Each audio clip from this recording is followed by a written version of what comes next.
Ciao miao! Benvenuti in questo mio nuovo format dove mi preparo e nel frattempo vi racconto una storia che ho trovato su internet. Qualche settimana fa ho fatto un video del genere e vi raccontavo di una tizia che si è tinta la pelle con dei pennarelli per un cosplay. Ma oggi non parleremo di cosplay, parleremo di un programma a tema idol. Se non lo sapete, oltre al cosplay, la mia grande passione sono gli idol. Non dimenticate di iscrivervi al canale, lasciarmi un mi piace, commentare e abbonarvi se vi va di supportarmi. Costa solo 99 centesimi al mese e riceverete un sacco di anteprime, cose esclusive solo per gli abbonati, fotoset, eccetera. Tra cui anche il cosplay per cui mi sto truccando oggi. Conoscete quei programmi televisivi a tema survival? Sicuramente ne avrete visto uno nella vostra vita. Mi riferisco a quel tipo di programma dove ci sono un tot di concorrenti ma alla fine il vincitore è uno solo o al massimo un gruppo ristretto. Per esempio mi viene in mente MasterChef, Bake Off, Drag Race. In Asia vanno molto forte i survival per diventare idol. Basti pensare a quanto l'intrattenimento coreano sia sempre più saturo e sempre più difficile da raggiungere. In questa tipologia di programmi survival ci sono i concorrenti che partecipando possono sperare di debuttare e diventare dei veri idol. Se siete fan del K-pop, molto probabilmente avrete sentito parlare di Produce 101, che aveva 101 concorrenti e con le prime 11 classificate del programma hanno creato un gruppo chiamato IOI, che io amavo a quei tempi. C'erano anche altre versioni, quella maschile, quella con giapponesi e coreani, quella con cinesi, giapponesi e coreani che poi hanno anche cambiato nome. Vabbè, io li ho seguiti tutti, mi piacevano tantissimo. In questo tipo di programma ci sono sempre tanti concorrenti talentuosi e pieni di voglia di fare, ma che purtroppo non riescono a trovare il successo né prima né dopo il programma. E la storia di oggi però è diversa dal solito. Parleremo di qualcuno che attraverso uno di questi programmi è riuscito a trovare il successo nonostante non lo volesse. Ma come partecipi ad un programma che ti dà la possibilità di diventare un idol famoso e tu non vuoi diventare un idol famoso? Scopriamo insieme questa storia, davvero molto interessante e un pochino comica. Il ragazzo in questione si chiama Vladislav Ivanov, conosciuto con il suo nome d'arte di Lelouch. Dato che sono una weeb, mi viene spontaneo chiedermi se il suo nickname venga da Code Geass, ma vabbè. Lelouch è originario di Vladivostok, una città situata nell'estremo oriente russo, a poche decine di chilometri dal confine con la Cina e con la Corea del Nord. Si è trasferito a Shenyang nel 2015 per imparare il mandarino e da allora è rimasto in Cina e ha avuto diversi lavori, tra cui venditore, agente, traduttore. La sua vita e il suo lavoro andavano alla grande, aveva molte opportunità, guadagnava bene, ma soprattutto non gli è mai passato per la testa di entrare nell'industria della musica, fino a quando un giorno, nel 2021, non gli viene offerto un nuovo lavoro. Ivan Wang, amico di Lelouch, è l'amministratore delegato di una compagnia di intrattenimento giapponese con sede ad Hong Kong, chiamata King Enterprise. Ivan vuole mandare 2 dei suoi trainee giapponesi a partecipare a questo nuovo programma chiamato Produce Camp,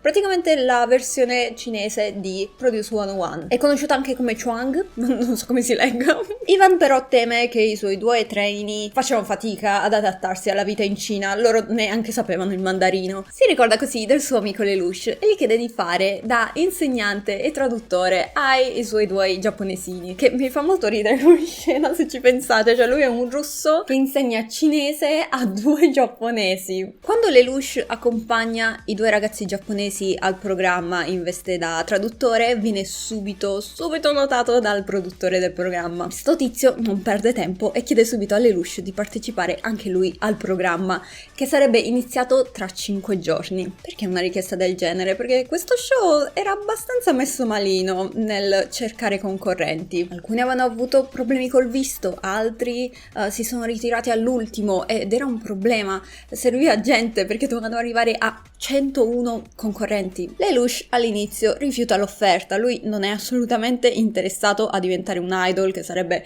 lo scopo principale di questo programma, ma i produttori proprio non lo vogliono lasciare andare, lo pregano e alla fine non si sa come, ma lo convincono a partecipare. Così Lelouch partecipa al programma sotto l'agenzia King Enterprises. Nelle interviste iniziali confessa che ha deciso di partecipare al programma perché si sentiva un po' annoiato dalla vita e voleva provare qualcosa di nuovo, lontano dalla sua comfort zone.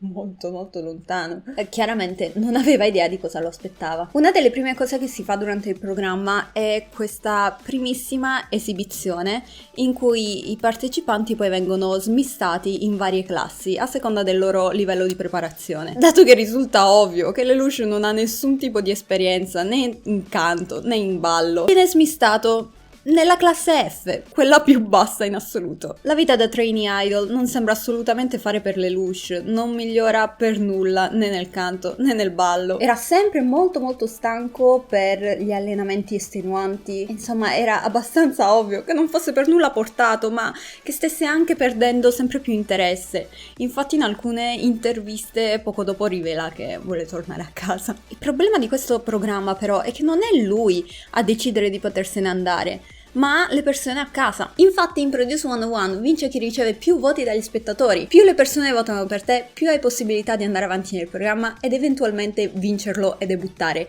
in un vero gruppo idol. Prima di partecipare al programma, infatti, Lelouch aveva firmato un contratto in cui c'era scritto che se avesse abbandonato il programma prima di essere stato eliminato avrebbe dovuto pagare una penale. Non gli rimaneva quindi che sperare che le persone a casa non lo votassero e fare di tutto perché ciò accadesse. Le ha provate di tutte. Durante le esibizioni faceva veramente schifo.